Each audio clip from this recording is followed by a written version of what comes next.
here at Hooker Field in Martinsville. Brett Wiseman alongside Graham Tuck and Nick McAdon, who made that big double play pretty much single-handedly last half inning, stands in to lead off the top half of the second. Takes inside ball one to begin the at-bat. McAdon has struggled at the plate so far this season, but nothing that he can't turn around. 1-0 is fouled straight back. A good swing, though, on a pretty good pitch. You see a guy foul one back like that, you know he's on it. And for McAdon, he's 2 for 10 on the year. Good for a 200 average. Now that was simple math. I like the simple math. 1-1 breaking ball over the inside corner that buckled it 1-2. And if you're the Disco Turkeys, you're thinking you're lucky stars that you're not having to hit against Kobe Van Bogart right now, because he has been dealing lately on the mound for Martinsville. 1-2 just missed outside, and the count evens up 2-2. McAdon's been pretty decent on the mound and looking to get it going at the plate. 2-2 in the air to center, well hit. Back it goes. Might have a chance to leave the yard, and it's off the base of the wall.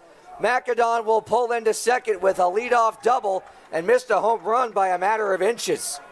Wow, I did not think that that ball was going to carry as far as it did, but I just saw the center fielder keep going back. Hunter Hutchins just never stopped, and it bounced off the warning track. Haven't seen that power from McAdon yet, but I'm all for it. Good to see, though, dead center. As we said, off the base of the wall on the warning track. So a leadoff double to get things started. And then I'll bring up Case and Haggard, the second baseman. I've been impressed with Haggard both offensively and defensively since he got here. There's not a new addition that I have been unimpressed with in the slightest. Oh, exactly. First pitch to him, he squares to bunt, gets it down, and it just goes foul. That's about the first thing that I've seen from him that I didn't like. And that one almost rolled fair, too. Yeah, I was going to say, it wasn't a bad bunt. Oh, not at all. It looked like it might have just not perfect. It might have clipped the corner of the plate. That might be what pushed it foul. I would agree. I was going to say the same thing. I just didn't want to sound crazy. He bunted it. It looked like he bunted it right out in front of the plate, and it kicked off the front of the plate. He deadened it very well. Baseball purists as we are, there's not many things more beautiful than a perfectly executed bunt. 0-1. Swinging away and swinging for the fences, 0-2. So it's pretty evident they've taken the bunt sign off after that one, as now there's 2 strikes. That's one of the first bunts I've seen in a while from this team. In a very long time. Not the worst idea. Haggard's got wheels, too, so not out of the question he could beat that out. The 0-2 to number 24 is in the dirt, 1-2. Good take.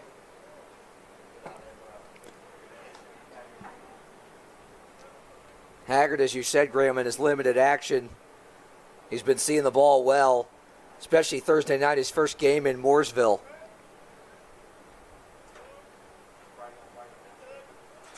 Clark from the stretch comes set. A check on McAdon at second, and the 1-2 pitch.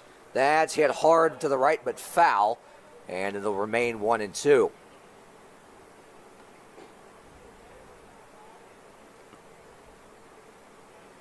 Got room in the right center field gap again. Hutchins shading towards left center. It's just a big outfield in the first place. There's a lot of room out there. There's a lot. It looks like there's more space in right center than there is in left center. Oh, absolutely. It's just the way that the ballpark is shaped. 1-2 upstairs, and the count will even now to 2-2. It's a good take right there. The fastball up and a pitcher looking to drive with a guy in scoring position. That one looks pretty if you're standing in the batter's box at that point. I think both of us, guilty as charged, probably would have taken a hack at that one. I don't know. I was a relatively disciplined guy at the plate. I could see that. Me, not so much. 2-2 coming. That's on the ground towards third. Fielded cleanly. And the throw to first in time by a step. Haggard out, but consider that a sacrifice, so to speak, as McAdon moves up to third with 1 down. And that's called doing your job at the plate. A good job by Haggard to advance the runner. And McAdon was playing a dangerous game over there running before he saw the ball leave the hand of the third baseman over there, and luckily for him, didn't turn out too badly.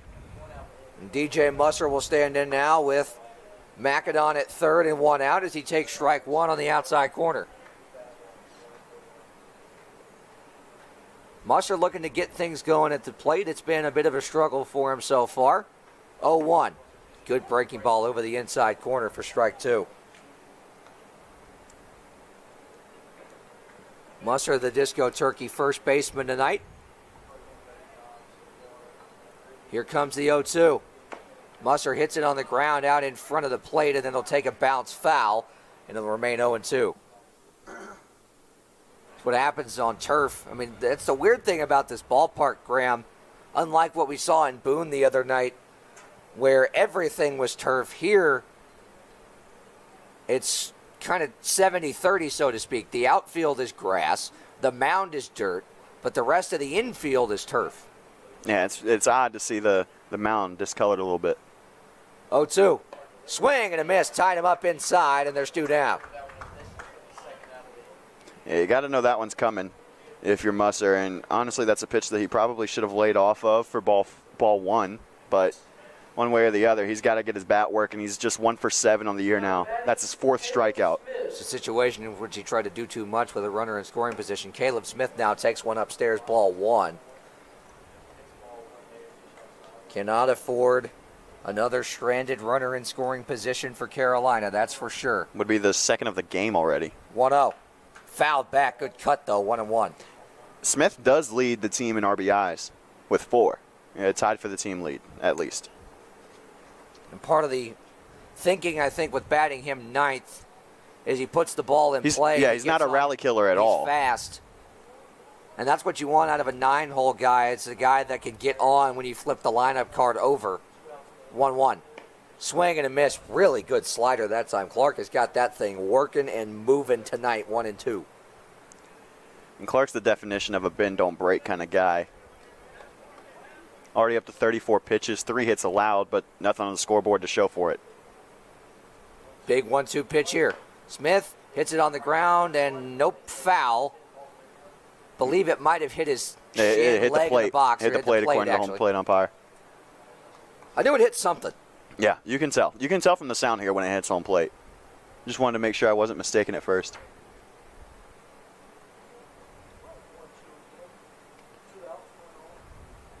Another 1-2.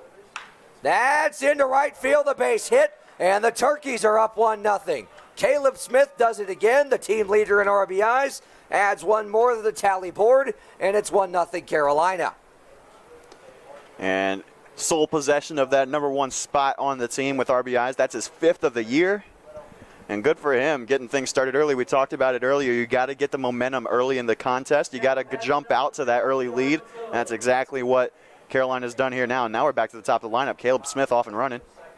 The throw down is not in time. It goes into center field. Smith will take off. The throw's going to go to third. It is not in time. So Caleb Smith is now all of a sudden 90 feet away with 2 down. And a 1-0 count to Tubbs. Well, that escalated quickly. And it was a ball to Tubbs. Yeah, exactly. So he's ahead in the count. Now he's got a runner in scoring position with 2 outs and a big hole up the middle. Pitch to him into the gap in left center. That's going to get down and get to the wall. Look out. Tubbs is flying. He's around second, heading for third. He ain't stopping anytime soon. Stand up RBI triple, 2-0. Oh, my goodness. When was the last time you saw a stand-up triple? On by television. Exactly.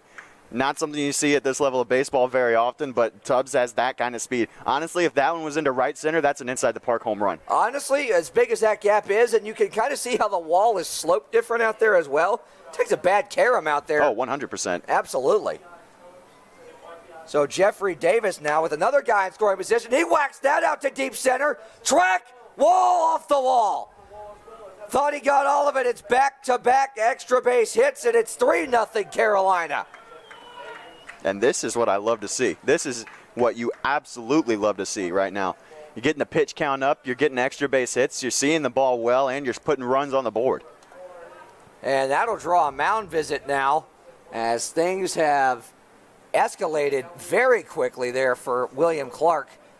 Well, off the bat, it sounded like Davis got all of that. It looks like first the ball, pitch, too. It looks like the ball's carrying well to dead center. Which is odd because the wind is blowing straight in from right field. It's blowing exactly straight in from right field. You can see the way the tree line's blowing there. It's blowing in from right towards left. Which might explain some of the longer home runs we saw in batting practice, as Austin St. Laurent will stand in, try and keep this 2-out rally going. First pitch to him. Misses outside, ball 1. And this is exactly what the Disco Turkeys have needed.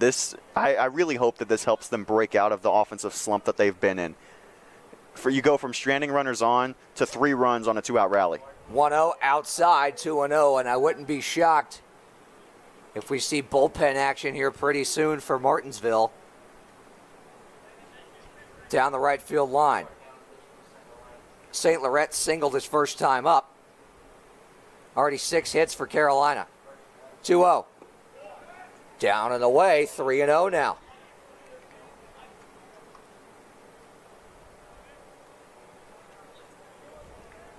I tell you, I guarantee you he doesn't have it, but I'd love to see a green light swing right here. I would love to see it too, but I agree. I don't think he's got it. Not above Kirk Cabana to put it on, though. 3-0. Misses up and away, ball 4. So now 2 on with 2 out. And the rally continues, and in steps Logan Conklin. Now batting number 6, Logan Conklin.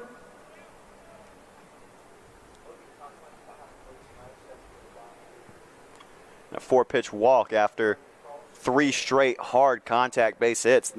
You get scared up there on the mound a little bit. You don't want to put something over the plate to keep getting knocked around, and that's the result. Yeah, when you hear loud noises, you get a little tentative. The first pitch to the big power threat, Logan Conklin. That is just high, ball 1. Looked good from up here, but when you're not throwing strikes and when you're getting hit around, you're not going to get the call. See if Conklin can drive one up into the breeze out in left field.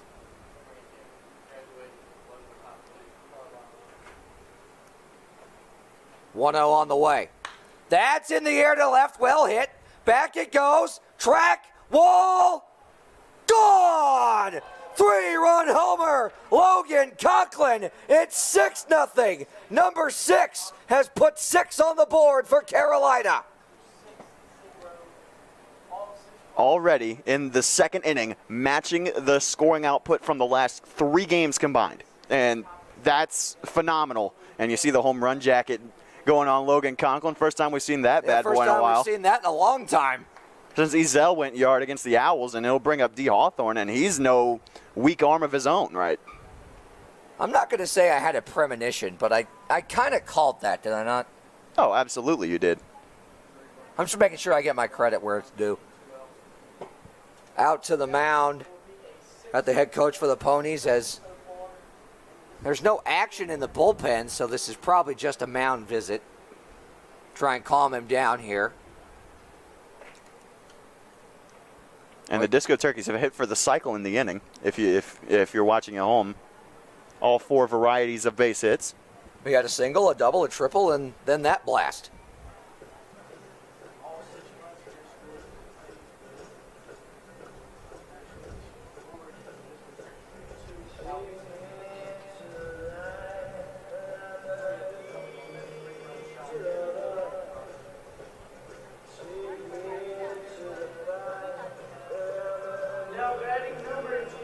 So thus ends the mound visit. D. Hawthorne will step in.